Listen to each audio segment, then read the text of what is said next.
Welcome back to 9 a.m. to 5 a.m. As always, I'm your host, John J. Ransom Futrell. So, this is episode, I believe, 15. So last time I talked about sacrifices. This episode is kind of a continuation of that, but a little bit different. I'm entitling it. Damn, I got a little tongue tied there. I'm titling it, How Bad Do You Want It? The reason I chose to go with this is based on personal experiences, observing and just looking around and thinking. The reality is, I think I want to talk more. I want to talk about business, but I think I want to talk a little bit more about the arts, as far as what is making it, as far as, attaining your goals and living your dreams. And I think, and a part of this, that actually comes from really personal experience and personal feelings, as far as people I deal with or have dealt with in the past. And, as I said last week, if you're not willing to make sacrifices for, the things that you claim to want, you don't want it bad enough. And that's what this episode is about. But it's also about the fact that we have to realize, as people, artists, businessmen, women, whoever, that we have to define our success. And that definitely goes with how bad you want it. Because to some people, you may seem like a success, and to other people, you may seem like a failure, based upon whatever their definition of success is. We live in a society, specifically in America, that has this false sense of success having to do with material and money and things of that nature. The problem is that when you have that type of mindset, you can never truly be satisfied, because there will never be enough money. There will never be enough materials in the world for you, ever.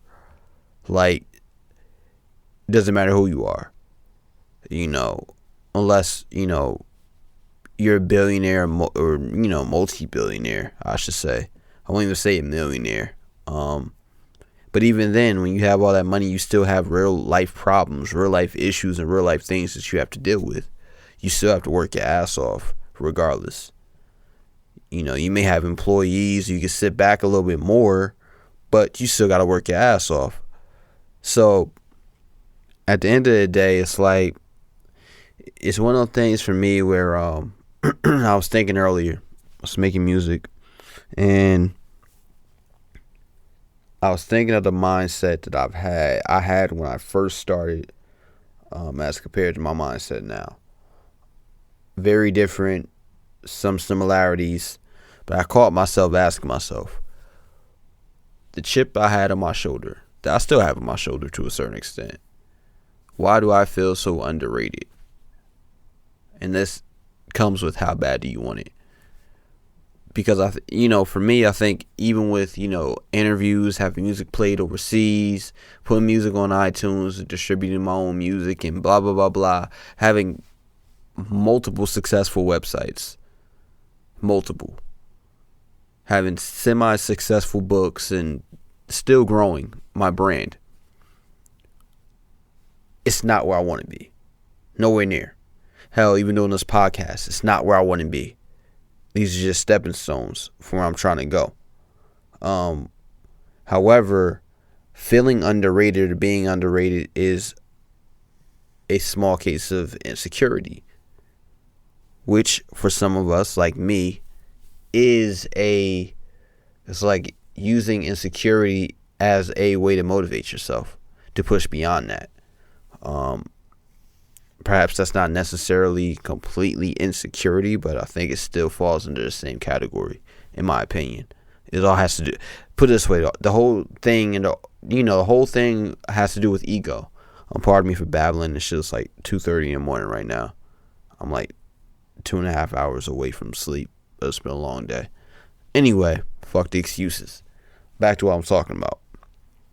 when I first started off, I felt underrated. I felt like people were quick to put me in a box and say what I was doing was poetry or this, that, and the third, yada, yada, yada, without really even listening to my work or giving it a chance to trying to understand my work. Instead of it was typecast. I've been fortunate to have some type of success musically, since that is my main passion.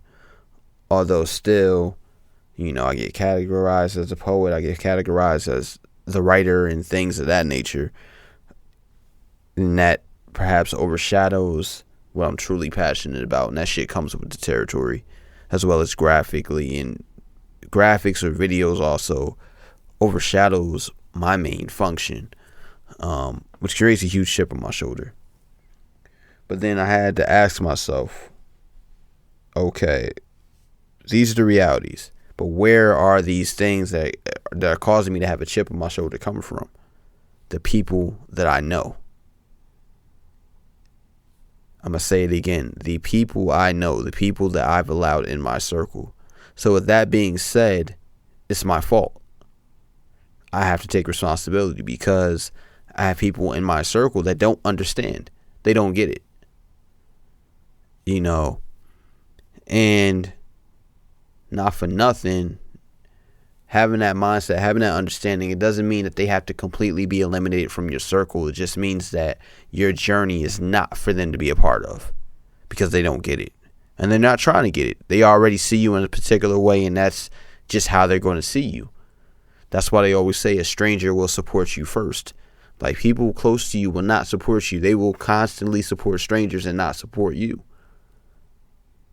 That's just part of, I guess whatever mindset that people have, because they can't see people that they know in a particular light. So they downgrade them or put them lower than strangers doing the exact same thing. So with my chip on my shoulder, my understanding and my growth, my mindset was, well, fuck it. Then I'm going to find strangers that support me. See, that's the type of fucking mindset you got to have when you really want it that bad. You have to sit there and you have to find reasons for yourself to make it through whatever the fuck you're going through, whatever complications that you're having, or whatever's mentally tiring or mentally fucking you up, or fucking with your motivation. You have to understand that it's up to you. You have a responsibility for what the fuck you're trying to do. Your vision has to be, 100%.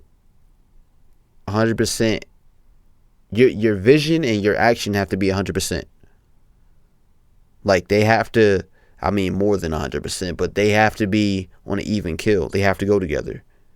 You can't have them conflicting. And life circumstances will have them conflicting. If you're not making sacrifices, those things are going to conflict. If you are slacking in some sort of fashion, like if you can look back at certain shit that you quote unquote should be doing and you're not doing it, you don't want it bad enough. That's the reality of it. And I think we're all guilty of that. Or it could be on some shit like in my case, I know I'm fucking tired. Working relentlessly, the shit gets tiring. It really does. Constantly working, constantly doing things, it gets tiring, it gets exhausting. But that's part of the mental toughness that you need to have to live your fucking dreams, to keep going. Regardless, when everybody else is sleeping, you should be up doing what the fuck you gotta do if you didn't accomplish it. Get your nap in, do whatever the fuck you gotta do, but make sure whatever your goal was for that day, for that week, for that month, whatever, you get it done. Fuck everybody else. Because at the end of the day, those people aren't going to guarantee you success. I'm telling you. People always tell you they want it, but you can always see from their actions and the way they do things that they don't want it bad enough. Or at least they don't want it as bad as you want it. You know what I mean? It's that sense of urgency that pushes you to the next level, whatever it is that you're trying to do. Now, back to what I was kind of talking about before, this perception of what success is and how that affects how bad you want it. Put it this way. Nowadays, things that seem the most easily attainable are a means of escapism for a lot of people. It's not like a lot of shit in our society nowadays. And don't worry, I'm coming back to the main theme. But a lot of shit in our society nowadays is watered down. It's, it's corporate to a certain extent. Now, nothing's wrong with corporate or business at all. However, the love and the passion is lacking from it. I'm going to say it again. The love and passion is lacking from it. When you want something bad, you have love and passion for it. See, most people want to escape their circumstances. And most people want to, live a certain lifestyle. Want to be perceived a certain way. They want their egos massaged. When you really want something bad, it's not about your fucking ego. See, I know a lot of motherfuckers that listen to this show or have listened to other podcasts or have dealt with me, my audience in general. A lot of us have huge egos, especially artists. Crazy egos. Crazy ego. But when you're doing something for the love, your ego disappears. When you want something bad, your ego disappears. See, the thing is, often we use our egos as a means for us to power through whatever it is, or whatever life circumstance we're going through to achieve success in some form or fashion. So what I'm trying to tell you is to achieve your dream. Fuck success. When I say success, I'm talking about society's definition of success. To achieve your dream, to live your dream, you have to love it. That's the only way. You have to love it. You got to be passionate about it. You have to know without a doubt that you're going to achieve it. I think that's something that we all lack to a certain extent. Sometimes we allow doubt to interfere with the dream, to interfere with what it is that we're going to get, what it is that we want. We allow doubt to interfere with that. When you allow doubt to interfere with that, it affects your workload. It affects your ability to make sacrifices. It affects how great, or for lack of, well, not how great, but how good, I should say, rather than great, how good your work is going to come out. Because to me, greatness is achieved with a string of work, not just, one or two things. But yeah, man, like, we have so many different factors in our society in general that I think fucks with us purposely. We get distracted easily. We get so lost in, trivial things that we lose sight of our life purpose and what it is that we're trying to do. And we don't love enough. Period. We don't love enough. So, if anything that you get from this podcast, what I really want you to get is that how bad you want something is equivalent to the amount of love that you could put into it, or that you want to put into it. I'm going to say it again. How bad you want something is equivalent to the amount of love that you're going to put into it, or that you are putting into it. And I mean unconditional love. Through all the pain, strife, happiness, whatever. Unconditional love. That being said, I try not to make this shit too long. Plus, this is probably like 3 a.m. right now. I'm gonna leave y'all here. This is episode 15. Episode 16 next week.